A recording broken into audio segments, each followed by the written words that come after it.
Mother Bear saw the picture of this human baby on the wall and refused to leave this place. The reason was shocking. Let us know where you're watching from. If you love my content, consider supporting it with a super thanks. Also, don't forget to like and subscribe. It'll help us to remain in touch with amazing people like you. The forest was silent that morning, except for the gentle rustling of leaves beneath the paws of a mother bear and her small cub. The early morning dew still clung to the grass as they moved through the woods, searching for food after a long night's rest. The mother bear, with her dark brown fur catching the few rays of sunlight that filtered through the trees, led her curious cub through the familiar paths of their forest home. As they wandered deeper into the woods, they came upon something unusual. A small wooden cabin nestled between tall pine trees. The cabin wasn't new. It had weathered many seasons, its wooden exterior faded from years of sun and rain. A thin trail of smoke rose from the chimney, suggesting human presence inside. Normally, the mother bear would have steered clear of human dwellings, teaching her young one to avoid the two-legged creatures who sometimes carried loud sticks that hurt. But today, something pulled her closer. The mother bear approached cautiously, her nose twitching as she caught unfamiliar scents. Her cub stayed close, mimicking her mother's careful steps. They circled the cabin once, twice, before the mother bear paused by a large window on the cabin's eastern side. Through the glass, various objects were visible inside the human home. A wooden table, chairs, a flickering fire in the stone fireplace, and walls covered with framed pictures. Something about one particular picture made the mother bear stop. She rose on her hind legs, her front paws pressing against the windowsill as she peered inside. Her eyes fixed on a photograph hanging on the wall. A small human baby with bright eyes and a wide smile, seated on a patchwork quilt in what looked like the same cabin. The image was slightly faded, clearly many seasons old, but something about it caught and held the bear's attention. Inside the cabin, Logan Reed and Savannah Reed, a young couple who had recently moved to the remote location seeking peace away from city life, froze at the sight of the massive bear looking into their window. "Don't move," Logan whispered to his wife, his hand slowly reaching for the phone on the counter. "There's a bear right outside." Savannah's eyes widened with fear. "And a cub," she whispered back, nodding toward the smaller bear that playfully swatted at fallen leaves near its mother's feet. They waited, expecting the bears to continue their journey through the forest. But minutes passed, and the mother bear remained at the window, her gaze fixed on the photograph of the baby. "What is she looking at?" Savannah asked, her voice barely audible. Logan shook his head. "I think it's looking at the picture of the baby, the old one that came with the cabin." They watched in amazement as the bear continued to stare at the photograph, showing no signs of aggression, only what appeared to be curiosity, recognition. It was hard to tell, but one thing was certain. The mother bear refused to leave. Hours passed. The couple moved carefully around the cabin, trying not to startle the bears. They called the local forest ranger station, but were told that as long as the bears weren't threatening, it was best to leave them alone. The rangers promised to send someone the next day if the bears were still there. As dusk fell, the mother bear finally backed away from the window. But instead of disappearing into the forest, she settled beneath a large pine tree just 30 feet from the cabin, her eyes still occasionally glancing toward the window where the picture hung.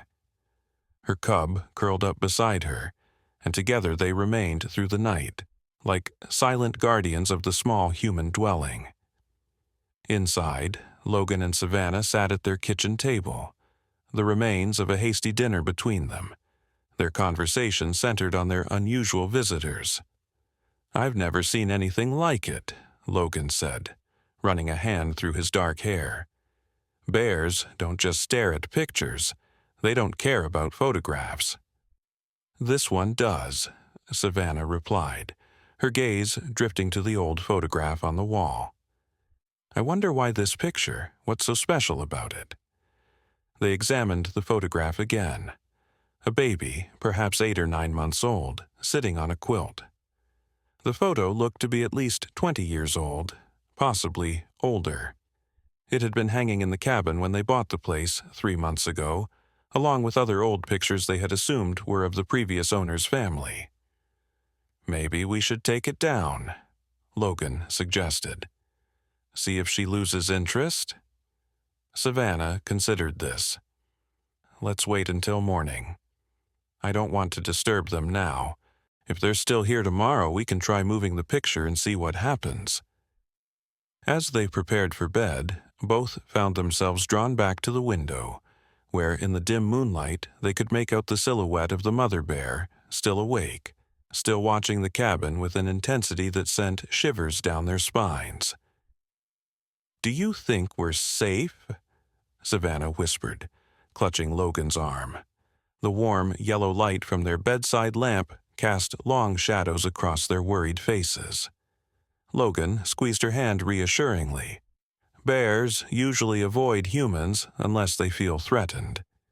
This one seems different somehow. Not aggressive, just determined. What connection could this wild creature possibly have to a decades-old photograph of a human baby? The question hung in the air between them, unanswered as they finally retreated to their bedroom, the mystery of the mother bear's strange behavior following them into their dreams. Morning came with a thin layer of mist hovering over the forest floor. Logan woke first, immediately going to the window to check if their unusual visitors had left during the night. To his astonishment, not only was the mother bear still there, but she had moved closer to the cabin. She sat just 15 feet from their front porch, her eyes fixed on the window where the baby's picture hung. "Savannah," he called softly, "you need to see this." His wife joined him at the window, her sleep-tousled hair falling over her shoulders as she peered outside. "She's still here," she whispered, "and closer now." "I'm calling the Rangers again," Logan said, reaching for his phone. "This isn't normal behavior." While Logan spoke with the ranger station, Savannah made coffee, the familiar routine bringing a small sense of normalcy to their increasingly strange situation. As she waited for the water to boil, her eyes drifted to the old photograph that seemed to have captivated the bear. Something about the baby's eyes caught her attention, bright blue eyes that seemed to hold a wisdom beyond their years. The quilt the baby sat on looked handmade, with intricate patterns of forest animals, including bears, sewn into the fabric. She hadn't noticed these details before. "Rangers are sending someone out," Logan announced, hanging up the phone. "They should be here in a couple of hours. They said to stay inside and not to approach the bears." Savannah nodded absently, still studying the photograph. "Logan, come look at this. Have you noticed the details in this picture before?" Logan joined her, examining the photo more closely. "Those are definitely bears on that quilt," he remarked. "And look at the corner of the photo. Is that part of a calendar?" Squinting, they could just make out the edge of what appeared to be an old wall calendar, the year partially visible. 1980. "This must be from the 1980s, Logan said. "Almost 40 years ago." Their examination was interrupted by a soft thump against the window. They turned to see the mother bear had approached even closer, now standing directly at the window, her massive paw resting against the glass as she stared inside. "This is getting freaky," Logan muttered, instinctively pulling Savannah back from the window. But Savannah resisted. "She's not trying to break in," she observed. "She just wants to see the picture. Look at her eyes, Logan. There's something almost human in the way she's looking at it." The bear's gaze seemed to hold a depth of emotion that neither of them had expected to see in a wild animal. Something like longing, or perhaps even grief. A sharp knock at their back door made them both jump. Logan hurried to answer it, finding a gray-haired man in his 60s standing on their back porch, dressed in worn jeans and a flannel shirt. "Morning," the man said, his voice gruff but friendly. "Name's Harlan Winters. I live about 2 miles down the road. Heard from Joe at the ranger station that you folks have a bear situation." Logan nodded, relieved to see another person. "Come in, please. It's the strangest thing. This bear won't leave. She keeps staring at one of the old photos in our cabin." Harlan stepped inside, removing his weathered cap. His face was lined with age and exposure to the elements, but his eyes were sharp and alert. "Which photo might that be?" he asked, something in his tone suggesting more than casual curiosity. Savannah pointed to the baby's picture. "That one. She's been staring at it since yesterday morning." The color drained from Harlan's face as his eyes fell on the photograph. He stepped closer, his hand trembling slightly as he reached toward it, but stopped short of touching it. "I haven't seen this picture in years," he whispered. "Didn't know it was still here." Logan and Savannah exchanged glances. "You know about this photo?" Logan asked. Harlan nodded slowly, his eyes never leaving the image of the baby. "That's my grandson, Oliver. This was his parents' cabin. My daughter Emma and her husband Thomas. They lived here back in the 80s. His voice caught. "They're gone now. All of them." The revelation hung heavy in the air. Savannah guided the older man to a chair at the kitchen table. "Mr. Winters, would you like some coffee? And maybe you could tell us about your family. It might help us understand what's happening with the bear." Harlan accepted the mug of coffee with a nod of thanks. Outside, the mother bear remained at the window, watching them with those strangely knowing eyes. "It's a long story," Harlan began, his weathered hands wrapped around the warm mug. "And one I haven't told in many years. But seeing that bear out there, maybe it's time the story was told again."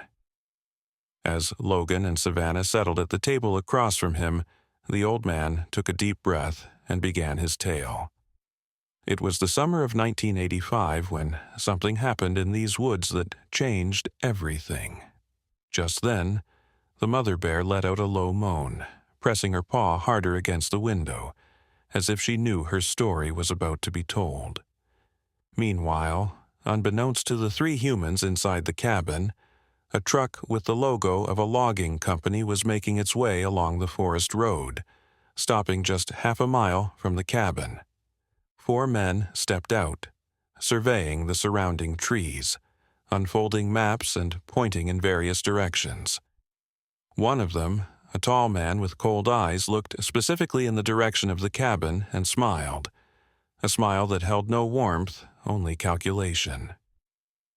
"This is where we'll start," he said to the others. "The old Winters property.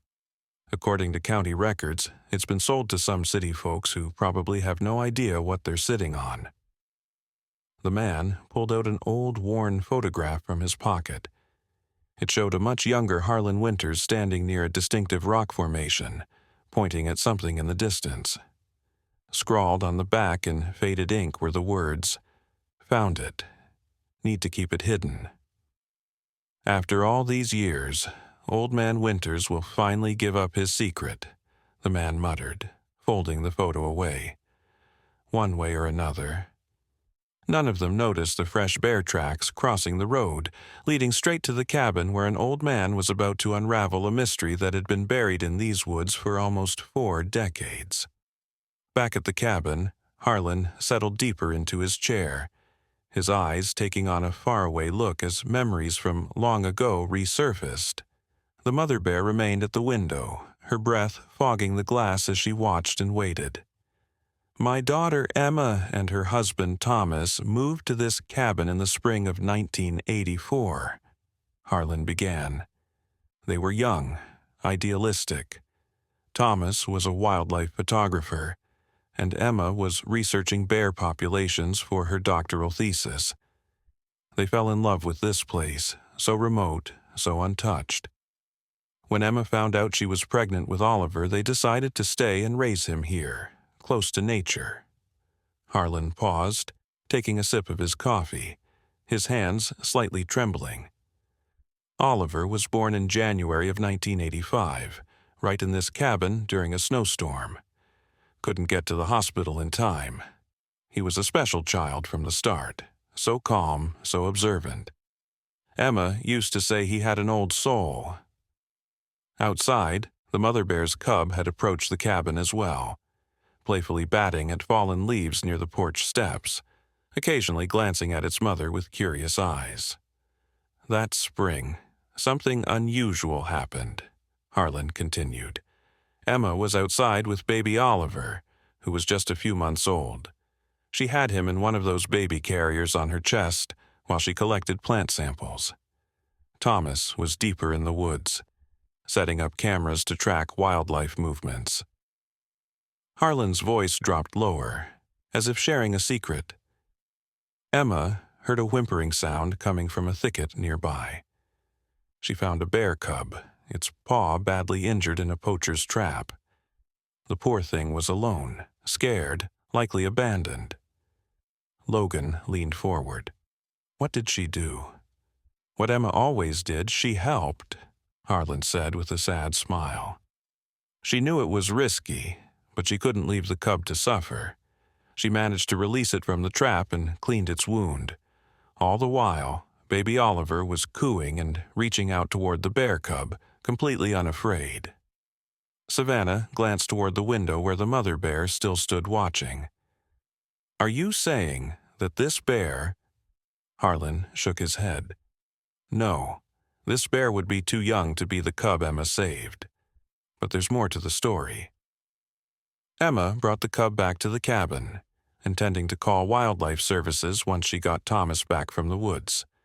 She kept the cub in a makeshift pen on the porch overnight. His eyes grew distant again. The next morning, they found a full-grown female bear, the cub's mother, standing at the edge of the clearing, watching the cabin. They were terrified at first, expecting her to charge, to attack, but she didn't. She just waited, like our bear is doing now, Logan observed. Exactly, Harlan nodded. Thomas and Emma realized she'd tracked her cub but wasn't aggressive. They decided to risk returning the cub, whose paw was bandaged and healing well. They placed it at the edge of the clearing and backed away. The mother bear approached, sniffed her cub thoroughly, then did something that changed their lives forever. Harlan leaned forward, his voice barely above a whisper now. The bear looked directly at Emma, who was holding Oliver. Then she did a sort of bow, lowered her head to the ground briefly before picking up her cub by the scruff and carrying it a short distance away. But instead of disappearing into the forest, she stopped, turned back and placed something on the ground. A freshly caught fish. A gift? Savannah asked, astonished. That's what Thomas and Emma believed, Harlan confirmed. And it wasn't the last. Over the next few weeks, the bear returned several times, always leaving something at the edge of the clearing. Berries, a honeycomb once. Thomas began photographing these visits, documenting what he called cross-species gratitude. Emma was fascinated, taking detailed notes for what she hoped would become a groundbreaking paper. Harlan paused, a shadow crossing his face. But then, Emma noticed something else. The bear seemed particularly interested in Oliver. Whenever Emma brought the baby outside, the bear would appear, watching from a distance. Never threatening, just watching. Sometimes the bear would bring her cub too, as if she wanted the cubs to know each other. Logan ran a hand through his hair, looking skeptical. That sounds unbelievable, I know, Harlan acknowledged. I had trouble believing it myself until I visited them that summer and saw it with my own eyes. But there was something even more remarkable. Oliver seemed to recognize the bear. He would get excited whenever she appeared, waving his little arms and making happy noises, and the bear would make this soft huffing sound in return. Outside, as if on cue, the mother bear made a similar huffing sound, causing all three humans to turn and look at her. By the end of that summer, Harlan continued, his voice growing heavier, Emma and Thomas had documented dozens of visits. They had journals full of notes, hundreds of photographs. They were careful, always keeping a safe distance, never feeding the bears directly. But they had established what Emma called a mutual understanding with this bear family. Harlan's expression darkened. That's when the trouble started. A logging company had bought up land rights in the area. Their workers started coming closer and closer to the cabin. Thomas confronted them when they began marking trees just a quarter-mile from here. Was it Northland Timber? Logan asked suddenly. Harlan looked up, surprised. Yes? How did you know? Logan and Savannah exchanged worried glances. We got a letter from them last week, Savannah explained. They claim they have historic rights to log parts of this property. We thought it was just a mistake or a scam. No mistake, Harlan said grimly. They've been trying to get at these woods for 40 years. But there's something you need to know about this land. Something that Thomas and Emma discovered that summer. Something that might explain why that bear is here now, staring at my grandson's picture. The old man took a deep breath and was about to continue when they heard the distinctive sound of tires on gravel. Someone else was approaching the cabin. Logan moved to the window, peering through the curtains. It's a ranger truck, he announced with relief. The mother bear seemed to sense the new arrival as well. She backed away from the window slightly but didn't retreat to the woods. Instead, she called to her cub with a low grunt, and the small bear scampered back to her side. That'll be Marcus, Harlan said. Good man. Knows these woods better than anyone except me. The ranger who stepped out of the truck was tall and broad-shouldered, with dark skin and kind eyes that crinkled at the corners when he smiled. He approached the cabin cautiously, clearly aware of the bears nearby, but not showing any fear. Logan opened the door before he could knock. Thanks for coming, he said, extending his hand. I'm Logan Reed. This is my wife, Savannah. Marcus Jenkins, the ranger replied, shaking Logan's hand firmly. Been working these woods for nearly 20 years now. His eyes moved past Logan to where Harlan sat at the table. Harlan, didn't expect to see you here.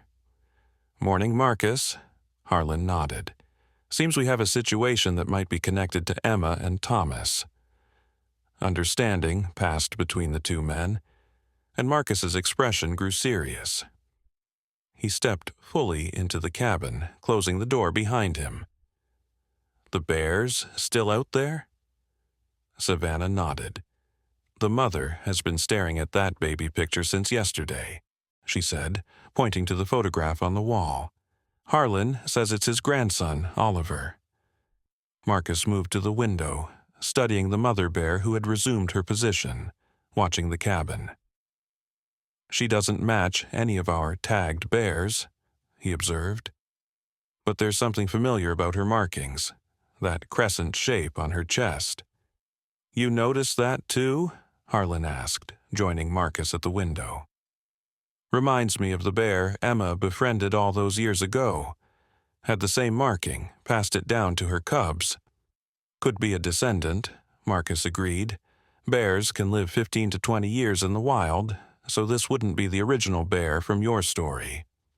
Maybe a granddaughter or great-granddaughter, Harlan mused. But that doesn't explain why she's so fixated on Oliver's picture.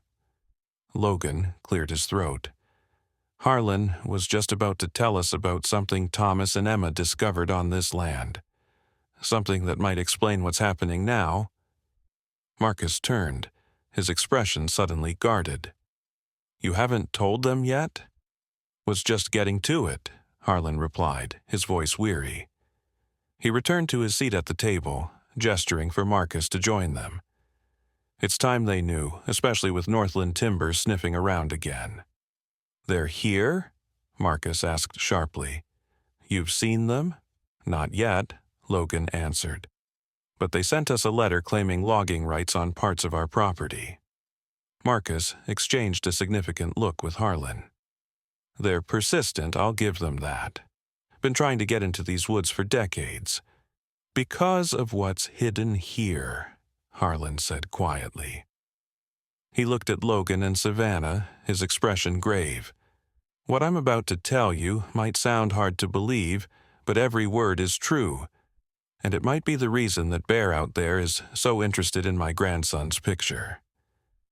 Outside, the mother bear had settled onto her haunches, her cub nestled against her side, both still watching the cabin as if waiting for the story to unfold. In the summer of 1985, Harlan began again. Thomas followed the mother bear one day, keeping his distance, just curious about where she went when she wasn't visiting their clearing. She led him to a series of caves deep in the woods, about 2 miles from here. He paused, lowering his voice. Inside those caves, Thomas found something extraordinary. Ancient cave paintings, Marcus interjected. Thousands of years old, untouched, undiscovered until then. Savannah's eyes widened. Here, in these woods? Harlan nodded solemnly. Not just any paintings. These depicted a relationship between humans and bears unlike anything ever documented in North America. Images of humans and bears hunting together, sharing food, even what appeared to be healing rituals between the species. Thomas was ecstatic, Marcus continued. As a wildlife photographer, he recognized the historical significance immediately. These paintings suggested a symbiotic relationship between early human inhabitants of this region and the local bear population, something archaeologists had never found evidence of before. But Emma noticed something else, Harlan said, his voice dropping to almost a whisper. The caves weren't just historically significant. They seemed to be active. Active? Logan repeated, confused. Fresh bear markings overlaid some of the ancient ones, Harlan explained, as if the bears were still using the caves for something important. Emma began to theorize that the bears in this region had passed down behaviors through generations, behaviors that included interaction with humans. That's... Savannah started, then stopped, unable to find the words. Incredible, unbelievable, Harlan offered with a sad smile. That's what the university thought when Emma tried to share her findings. They dismissed her theories as anthropomorphizing, said she was letting her imagination run wild. Only a few colleagues took her seriously, including Dr. Abernathy at the university, Marcus added. She was one of the few who supported Emma's research. The caves became Emma and Thomas's secret project, Harlan continued. They documented everything, collected evidence, planned to publish a comprehensive study that would be impossible to dismiss. They believed they had discovered a unique bear population that had maintained cultural memories of human cooperation for thousands of years. And then Northland Timber arrived, Marcus said grimly. They'd purchased logging rights and were planning to clear-cut sections of the forest, including the area containing the caves. Harlan's hands trembled slightly as he clasped them on the table. Thomas and Emma knew they needed to protect the caves, but they had to be careful. If they went public with their discovery too soon, without sufficient evidence, they'd be ridiculed. If they waited too long, the caves might be destroyed. So, they filed for historical protection of the land, Marcus explained, without specifying exactly what they'd found, just enough to halt the logging temporarily while they gathered more evidence. Northland wasn't happy, Harlan said, his voice hardening. They sent people to pressure Thomas and Emma, tried to buy them out. When that didn't work, he trailed off, pain etched across his weathered features. "What happened?" Savannah asked gently. Harlan looked up, his eyes filled with tears that didn't fall. "There was a fire, November 1985. This cabin, burned nearly to the ground. Thomas and Emma—" His voice broke. "They didn't make it out." A heavy silence filled the room. "And Oliver?" Logan asked quietly. "He survived," Harlan replied, drawing a deep breath. "By what seemed like a miracle. He was found outside the cabin, unharmed. The official report said Thomas must have gotten him out before going back for Emma."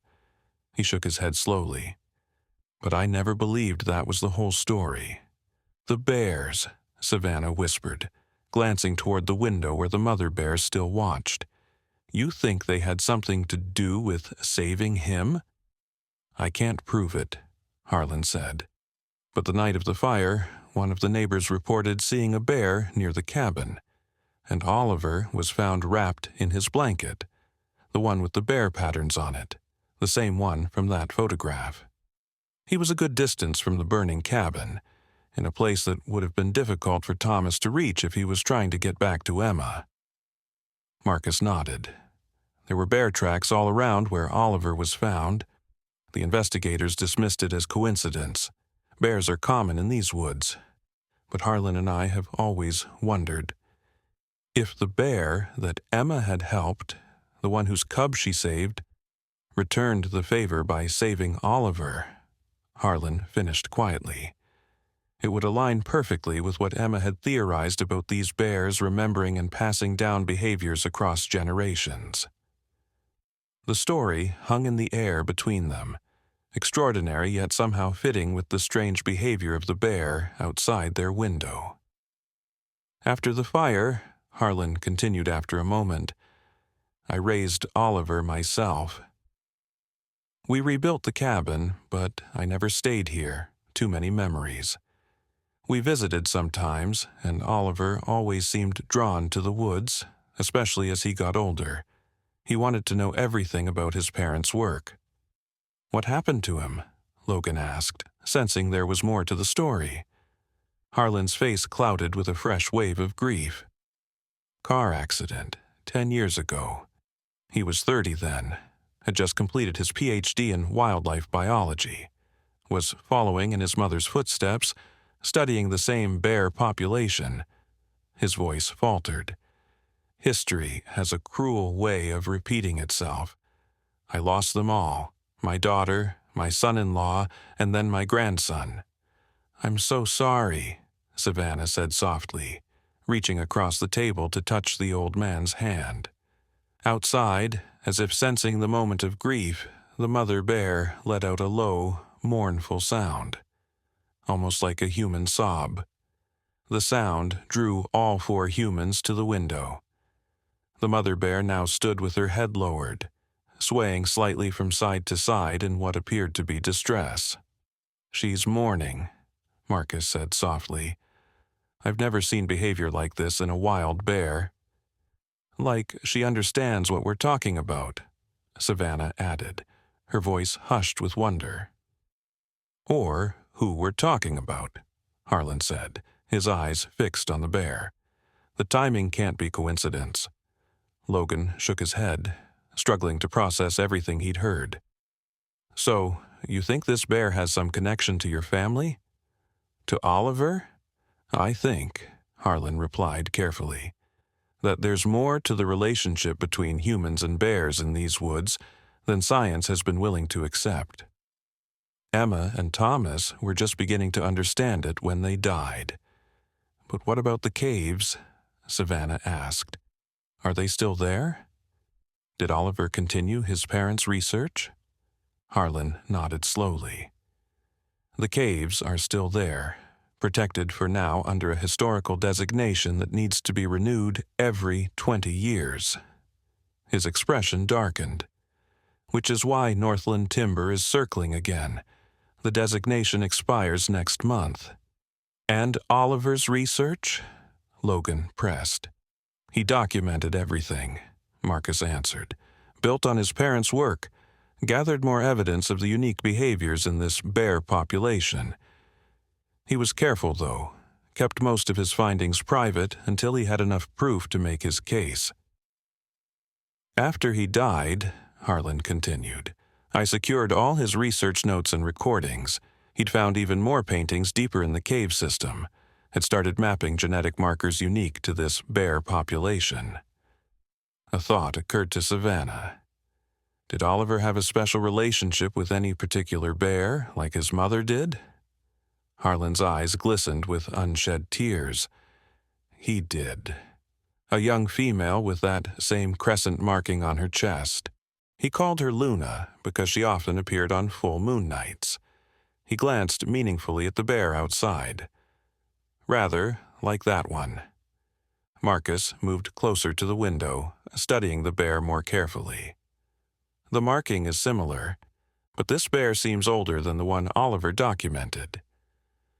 Luna would be quite old by now, Harlan agreed. If she's still alive, this could be her daughter, perhaps. Logan felt a chill run down his spine. Are you suggesting this bear remembers Oliver? That she recognized his picture somehow? Bears have excellent memories, Marcus said thoughtfully. They can remember food sources and return to them years later. They recognize other bears and can form social bonds. But recognizing a human from a photograph. He shook his head. That would be unprecedented. Unless, Harlan said quietly, these bears really are unique, just as Emma theorized, unless they've developed cognitive abilities beyond what we typically attribute to bears through their long history of interaction with humans in this area. The bear suddenly moved, catching their attention. She rose onto her hind legs, standing nearly 7 feet tall, and placed both front paws against the window glass. Her eyes, deep, intelligent, sorrowful, seemed to look straight through them to the photograph on the wall.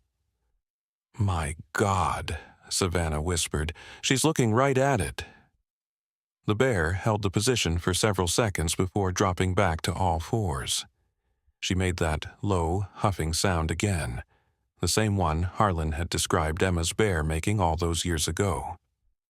Then, to everyone's amazement, the bear turned and ambled a few steps away from the cabin, stopped, and looked back at them expectantly. She wants us to follow her, Harlan said, already reaching for his coat. Whoa, wait, Logan protested. Follow a wild bear into the woods? That's insane. I've been tracking and studying bears for 20 years, Marcus reminded him. If she wanted to harm us, she would have shown aggressive behavior by now. This is something else. I'm going, Harlan said firmly. I've waited 40 years to understand what really happened to my family. If this bear knows something, I need to find out what it is. I'm with you, Marcus nodded. Safety in numbers. We'll bring bear spray and stay alert. Savannah looked at Logan, her eyes wide with a mixture of fear and excitement. We can't let them go alone, she said. And besides, this is our property now. We need to know its secrets. Logan ran a hand through his hair, weighing the risks against his growing curiosity. Fine, he relented. But at the first sign of danger, we head back. Agreed. Everyone nodded as they quickly gathered supplies, water bottles, bear spray, a first aid kit, and Harlan's old hunting rifle, which he insisted on bringing just in case. As they prepared to leave, the mother bear remained at the edge of the clearing, occasionally looking back as if to check that they were following. Her cub stayed close beside her, occasionally batting playfully at fallen leaves. Before we go, Harlan said, reaching for the photograph of baby Oliver. I think we should bring this. Something tells me it's important. Savannah carefully removed the picture from the wall and placed it in her jacket pocket. As she did, the mother bear seemed to nod in approval, then turned and began walking slowly into the forest. The four humans exchanged glances, a mix of trepidation and determination on their faces, then began to follow the bear into the woods. None of them noticed the dark green truck that pulled up at the end of their long driveway, just out of sight of the cabin. 4 men stepped out, led by the cold-eyed man from earlier. He raised a pair of binoculars to his eyes, watching as the group disappeared into the tree line. Well, well, he muttered. Looks like old Harlan is leading them right to it. Saves us the trouble of having to make him talk. He turned to the others. Grab the equipment. We'll follow at a distance. By the end of today, the secret of these woods will finally be ours. Deep in the forest, the mother bear led the group along a faint path that wound between ancient trees. Sunlight filtered through the canopy above, dappling the forest floor with patches of golden light. The air was filled with the scent of pine and rich earth, and distant bird song echoed through the woods. Harlan walked just behind Marcus, his steps remarkably steady for a man his age. This is the way to the caves, he said quietly. I haven't been there in years, but I'd recognize this path anywhere. You think that's where she's taking us? Logan asked, keeping close to Savannah, his eyes constantly scanning their surroundings.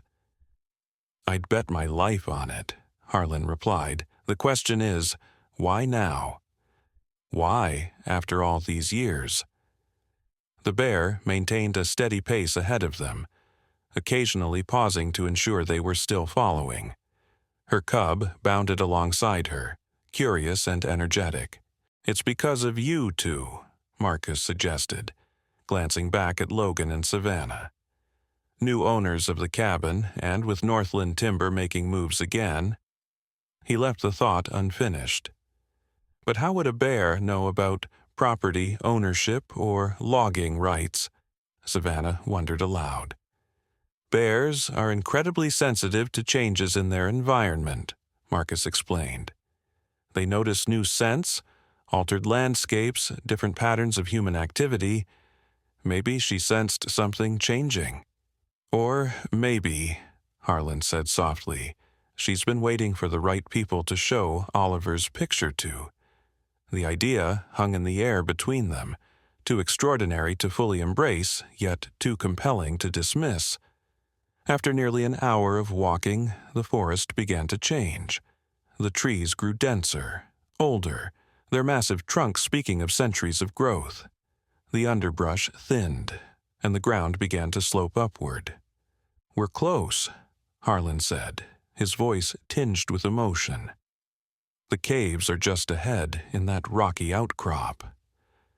As if confirming his words, the mother bear quickened her pace, heading directly toward a wall of stone that rose from the forest floor. The rock face was partially hidden by vines and moss, blending almost seamlessly with the surrounding vegetation. The bear stopped at the base of the rock wall and looked back at them, making that distinctive huffing sound again. Her cub circled playfully around her feet, obviously familiar with this place. Then, to everyone's amazement, the mother bear rose onto her hind legs and pressed her paws against a specific section of the rock face. As she applied pressure, a portion of the vegetation gave way, revealing a narrow opening in the stone, the entrance to a cave that had been almost perfectly concealed by nature. Incredible, Marcus breathed. She's showing us the entrance. I've studied these woods for years and never found this particular opening. Oliver mentioned this in his journals, Harlan said quietly. He called it the hidden door. Said the bears seemed to intentionally maintain the camouflage, dragging fresh vegetation over it periodically. The mother bear dropped back to all fours, and with one last glance at the humans, ducked into the opening. Her cub followed eagerly. "Do we go in after them?"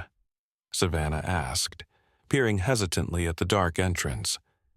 Marcus pulled a flashlight from his pack.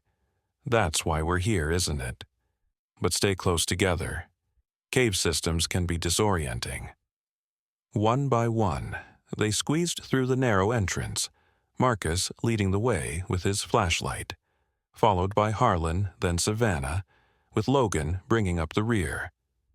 Inside, the passage quickly widened into a larger cavern, cool and dimly lit by scattered shafts of sunlight filtering through small fissures in the rocky ceiling above. The bear and her cub waited just ahead, silhouetted against the weak light.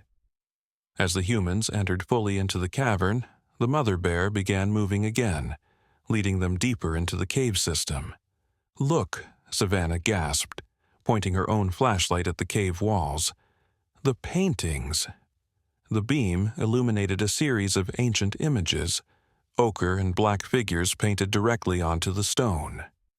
Human shapes standing alongside bear figures, some hunting together, others sharing what appeared to be food. In one striking image, a bear and human stood face to face, their foreheads touching in what looked remarkably like a gesture of communion. "They're even more extensive than I remembered," Harlan whispered, his voice thick with emotion. "Emma was right all along."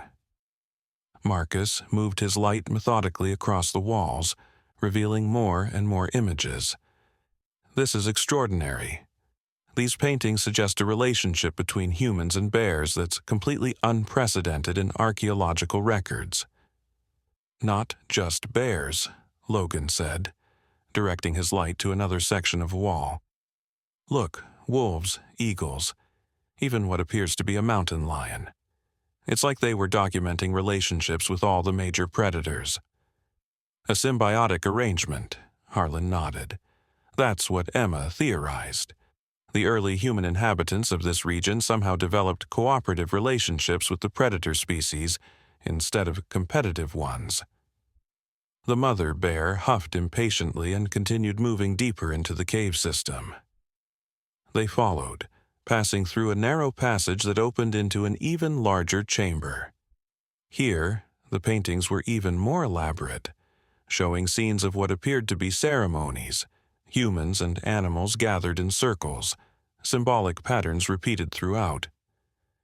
Oliver called this the Heart Cave, Harlan explained as they moved slowly through the chamber. He believed the most significant rituals took place here. Suddenly, the mother bear stopped and sat back on her haunches in the center of the chamber. She made that distinctive huffing sound again, more insistent this time. "She wants something," Savannah said quietly. She reached into her pocket and pulled out Oliver's baby photograph. "This, maybe." The bear's eyes fixed on the photograph, and she nodded her massive head in what appeared to be affirmation. "This is unreal," Logan muttered. "Bears don't nod. They don't lead people through hidden cave entrances. They don't recognize photographs. Maybe most bears don't," Marcus replied thoughtfully. "But Emma and Oliver both documented unusual cognitive abilities in this specific population." Savannah stepped forward cautiously, holding out the photograph. The mother bear remained still, watching her approach. When Savannah was just a few feet away, she hesitated, unsure what to do next. "The wall," Harlan suggested, pointing to a smooth section of cave wall that seemed intentionally cleared of paintings. "Try placing it there." Savannah carefully placed the photograph against the indicated section of wall. To everyone's surprise, it stayed in place, as if gently adhered to the stone. The moment the photograph touched the wall, the mother bear rose and approached it, pressing her nose gently against the image of baby Oliver. Then, something extraordinary happened. The bear backed away and raised her right paw to the wall beside the photograph. As they watched in astonishment, she began to make deliberate marks in the soft clay coating that partially covered this section of wall. "She's drawing," Marcus whispered in disbelief. The bear's claws moved with surprising precision, etching lines into the clay. When she finished and stepped back, they could see what she had created. A simple but unmistakable image of a human child alongside a bear cub, their forms almost touching. "This can't be happening," Logan said, his voice barely audible. "Bears don't create art, they don't communicate symbolically." "And yet we're watching it happen," Harlan replied softly. "Emma would have given anything to see this." The mother bear wasn't finished. She moved to another section of wall and began scratching at it, removing a layer of accumulated minerals to reveal something underneath. Another painting, but this one newer than the ancient images, executed in what appeared to be modern pigments. As the bear cleared away more of the covering, they could make out initials at the bottom of the image. O.W. "Oliver Winters," Harlan gasped. "This is my grandson's work." The painting depicted the cabin, a bear with a crescent marking on her chest, and a young man who must have been Oliver himself. They were positioned similarly to the ancient images, not as predator and prey, but as companions, equals. He continued the tradition, Marcus realized. He wasn't just studying the relationship, he became part of it. The mother bear, Luna, or perhaps her daughter, backed away from the wall and turned to face them directly. For a long moment she simply stood there, her intelligent eyes moving from one human face to another, before finally settling on Harlan. "She recognizes you," Savannah said quietly. The bear huffed softly and then did something none of them expected. She lowered herself to the ground and rolled slightly to expose her right flank. There, partially hidden by fur, was a scar, old and well-healed, but distinctive. Harlan's eyes widened in recognition.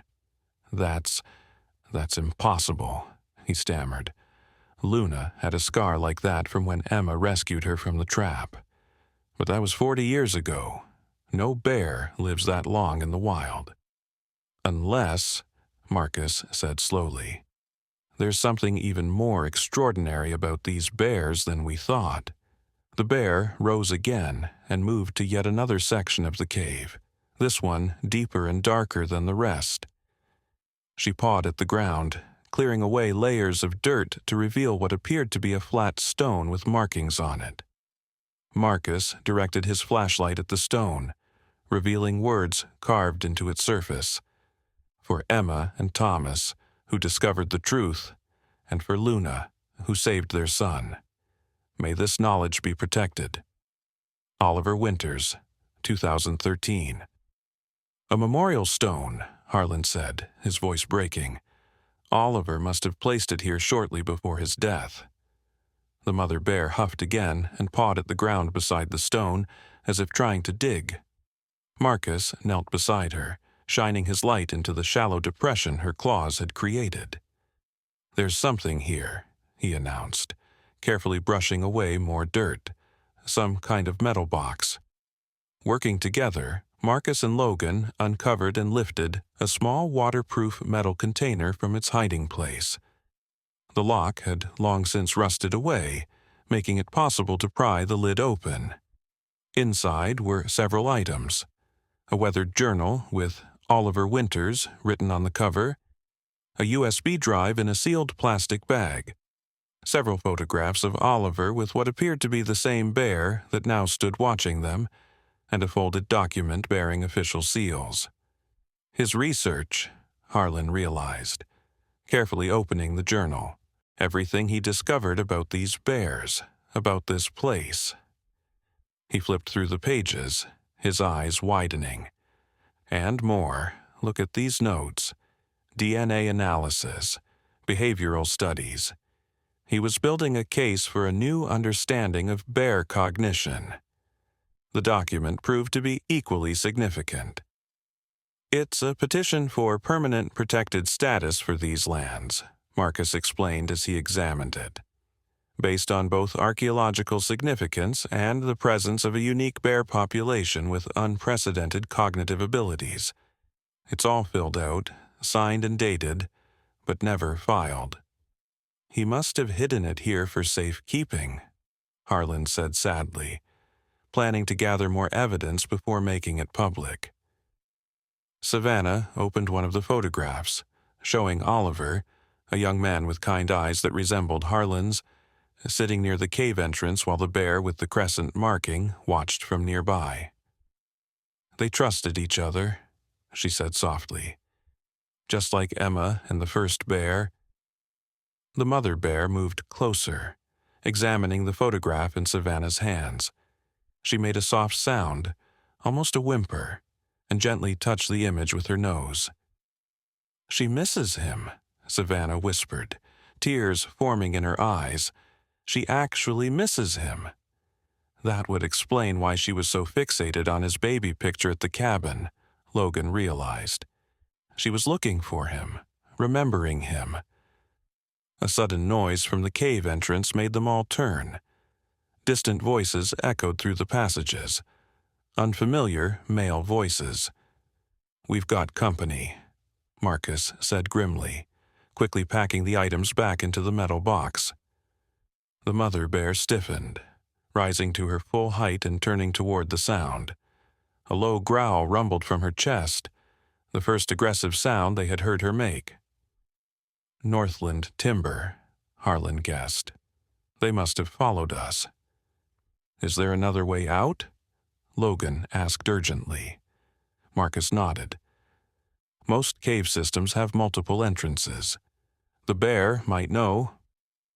Before he could finish, the mother bear huffed sharply and began moving deeper into the cave, away from the approaching voices. Her cub followed immediately, and the humans needed no further prompting. "Go," Harlan urged, clutching the metal box to his chest. "I'll be right behind you." They hurried after the bear, moving deeper into the darkness as the voices grew louder behind them. The passage narrowed and twisted, requiring them to proceed in single file, guided only by their flashlights and the occasional glimpse of the bear's fur ahead. "They're inside the cave," a voice echoed from behind them. "Spread out and find them." The mother bear led them through a series of increasingly tight passages before they emerged into another chamber, smaller than the others but with a ceiling open to the sky above. A natural skylight formed where the cave roof had partially collapsed long ago. "Dead end," Logan muttered, looking around frantically for another exit. But the mother bear wasn't deterred. She approached one wall where a pile of fallen rocks formed a rough slope leading upward toward the opening above. Without hesitation, she began to climb, her powerful limbs finding purchase on the uneven surface. Her cub followed, scrambling up with the natural agility of youth. "She's showing us the way out," Savannah realized.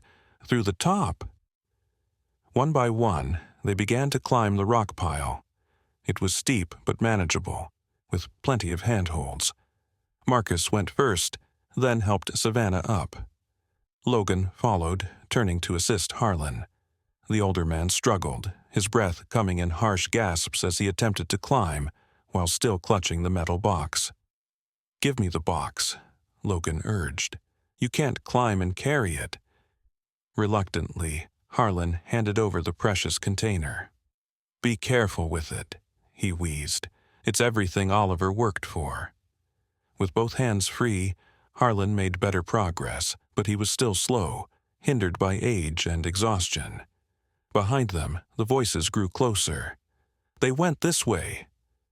Logan looked down to see flashlight beams bouncing off the walls of the passage they had just traversed. "Hurry," he urged Harlan. "They're coming." Above them, Marcus and Savannah had already reached the opening, helping each other through to the forest above. The bears had disappeared, presumably already outside. Harlan was just a few feet from the top when his foot slipped. He cried out, starting to fall backward, but Logan lunged upward, catching the older man's arm and steadying him. "I've got you," Logan assured him. "Just a little further." With a final effort, Harlan reached the opening where Marcus's strong hands pulled him to safety. Logan scrambled up after him, clutching the metal box tightly. They emerged into the forest about 50 yards from where they had entered the cave. The opening was well concealed from this angle, too, hidden among rocks and vegetation on a steep hillside. Below them stretched the forest, dense and green, with no sign of human presence. "Where's the bear?" Harlan asked, looking around anxiously. "There." Savannah pointed to where the mother bear and her cub waited at the edge of the trees, watching them. A shout from below indicated their pursuers had discovered the rock pile and were beginning to climb. They had minutes at most before they would be followed. "We need to get back to the cabin," Marcus decided. "Call for backup. I can have a team of rangers here within the hour." "This way," Harlan said, pointing in a direction different from the one they had come. "There's an old game trail that leads directly to the back of the property. It's steeper but faster." The mother bear huffed loudly, drawing their attention. She seemed to be waiting for them to follow her instead. "She wants us to go another way," Savannah said, taking a step toward the bear. "We don't have time to debate this," Logan argued. "We need to get Harlan and these documents to safety." The bear huffed again, more insistently, then disappeared into the trees with her cub. "Wait," Savannah called, starting after her. "Savannah, no!" Logan grabbed her arm. "We can't follow a bear through unknown terrain with those men right behind us." "The bear hasn't led us wrong yet," Harlan pointed out, "and she knows these woods better than any of us." A head appeared at the cave opening below. One of their pursuers had reached the top of the rock pile. "No time to argue," Marcus decided. "We follow the bear." They plunged into the trees after the mother bear, who had paused just long enough to ensure they were following before continuing at a brisk pace. Behind them, shouts indicated their pursuers had emerged from the cave and spotted them. The mother bear led them along a path invisible to human eyes but clearly familiar to her. She moved with purpose, occasionally looking back to ensure they were keeping up. Her cub bounded alongside her, seemingly unbothered by the urgency of their flight. "She's taking us along a ridge," Marcus observed between heavy breaths. "Smart. It's harder to track someone on rocky ground." Harlan was struggling, his face flushed with exertion. Logan moved closer to support him, but the older man waved him off. "I'm fine," he wheezed, "just not as young as I used to be." "We need to rest," Savannah insisted, noticing Harlan's distress. "Not yet," Marcus replied, glancing back. "They're still too close." As if understanding their predicament, the mother bear suddenly changed course, leading them through an especially dense thicket that would slow their pursuers. On the other side was a small stream, rocky and shallow. "Water?" Marcus nodded approvingly. "It'll mask our scent and confuse our trail." The bear waded into the stream and began moving upstream, her cub splashing playfully beside her. The humans followed, the cold water seeping through their boots but no one complaining. They traveled this way for several minutes before the bear exited the stream on the opposite bank and continued through the forest. "Look," Savannah pointed ahead. Through a break in the trees, they could see the back of their cabin in the distance, perhaps half a mile away. "She's been leading us home all along," Logan realized, taking a different route to avoid being followed. They paused for a moment, allowing Harlan to catch his breath. The old man leaned against a tree, his chest heaving. "The intelligence of these bears," he gasped. "Emma was right. They're not just smart. They understand complex problems, anticipate human behavior. And they remember," Savannah added softly. watching as the mother bear waited patiently for them to continue. Generation after generation, they remember. A distant shout reminded them of the danger still behind them. They found where we crossed the stream, Marcus warned. We need to keep moving. Harlan pushed himself away from the tree with renewed determination. Let's go. We're almost there. They continued following the bear, moving as quickly as they could through the increasingly familiar terrain.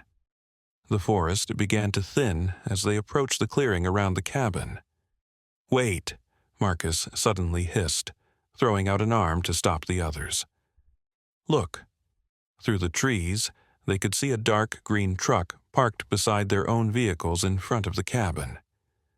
Two men in logging company uniforms stood on the porch, one of them trying to look through the windows while the other appeared to be working on the lock. They've split up, Logan whispered. Some followed us into the cave while others came directly to the cabin. They're looking for Oliver's research, Harlan realized. They must have known about it all along. The mother bear, sensing their hesitation, had stopped as well. She regarded the men by the cabin with what appeared to be calculating intelligence, then huffed softly and began moving to the left, circling away from the clearing. She's taking us around, Marcus whispered, staying in the cover of the trees. They followed the bear as she led them in a wide arc through the forest, eventually bringing them to a small storage shed at the far edge of the property, hidden from view of the cabin by a stand of pine trees. The old tool shed, Harlan nodded. Smart girl. The shed door was padlocked, but Logan produced a key from his pocket. We keep emergency supplies out here, he explained as he unlocked the door. Inside, the shed was dusty but organized, containing gardening tools, a small generator, and several jugs of water. Most importantly, it had a sturdy door they could lock from the inside and a small window that allowed them to see the cabin in the distance. The mother bear and her cub remained outside, the larger bear positioning herself where she could watch both the shed and the approach from the forest. Once inside, Marcus immediately pulled out his radio. "This is Ranger Jenkins," he spoke urgently into the device. "I need backup at the old Winters property immediately. We have trespassers from Northland Timber, at least 4 armed men." The radio crackled with a response. "Copy that, Marcus. What's your situation?" "We're secure for now, but they're looking for something specific. Research materials related to the cave system on the property. I believe they may have been responsible for the fire that killed the Winters family back in '85. "That's a serious accusation," the voice on the radio replied. "I know. But we found new evidence that suggests they've been after something on this property for decades. They followed us from the caves and now they're trying to break into the cabin.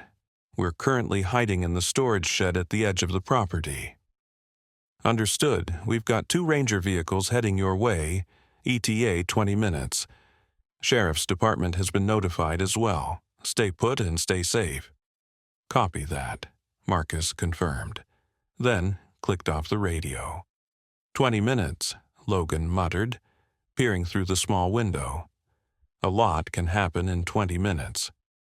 "We need to secure the evidence," Harlan said, gesturing to the metal box they had brought from the cave. "If anything happens to us, this needs to survive. It's what Emma and Thomas died for, what Oliver died for." Savannah looked around the shed, searching for a hiding place. "Behind that shelf," she suggested, pointing to a heavy metal storage rack bolted to the wall. Logan nodded and quickly moved to shift some boxes, creating a small cavity between the rack and the wall. Harlan carefully placed the metal box into the space, and they rearranged the boxes to conceal it. "Now what?" Savannah asked, glancing nervously toward the window. "We wait," Marcus replied, checking his bear spray and positioning himself near the door. "Stay quiet and hope they don't think to check the shed." Outside, The mother bear had moved closer to the shed, her massive body partially concealed by a large bush. Her cub remained close to her side, unusually quiet as if sensing the danger. Minutes passed in tense silence. Through the window, they could see the men at the cabin becoming increasingly frustrated, moving around the perimeter and occasionally disappearing inside. "They're ransacking the place," Logan whispered, anger evident in his voice. "Better the cabin than us," Marcus replied pragmatically. "As long as they're focused there, we have a chance of staying hidden until backup arrives." Suddenly, the radio on Marcus's belt crackled to life. He fumbled to turn down the volume, but it was too late. Through the window, they saw one of the men at the cabin pause and look in their direction. "They heard it," Savannah whispered, her heart racing. The man called to his companion, pointing toward the trees that concealed the shed. They both started moving in their direction, hands moving to their waists where guns were presumably holstered. "They're coming," Logan reported grimly, "and I think they're armed." Marcus checked his radio. "Backup is still at least 10 minutes away." "We need to move," Harlan decided. "If they find us here, we're trapped." "But where?" Savannah asked desperately. "They're between us and the road." A soft, huffing sound from outside drew their attention. The mother bear had moved into view of the window, staring directly at them with those intelligent eyes. She huffed again, then began moving deeper into the forest, away from both the shed and the cabin, occasionally looking back as if to ensure they were watching. "She wants us to follow her again," Savannah realized. "Into the forest? Away from help?" Logan questioned. "That seems risky." "So is staying here to be found by armed men who might have murdered my family," Harlan pointed out. "I vote we trust the bear." "I agree," Marcus said. "She's led us safely this far." Logan peered out the window again. The men from the cabin were about halfway to the shed now, moving cautiously through the trees. "All right," he conceded. "But what about the evidence? We can't take it with..."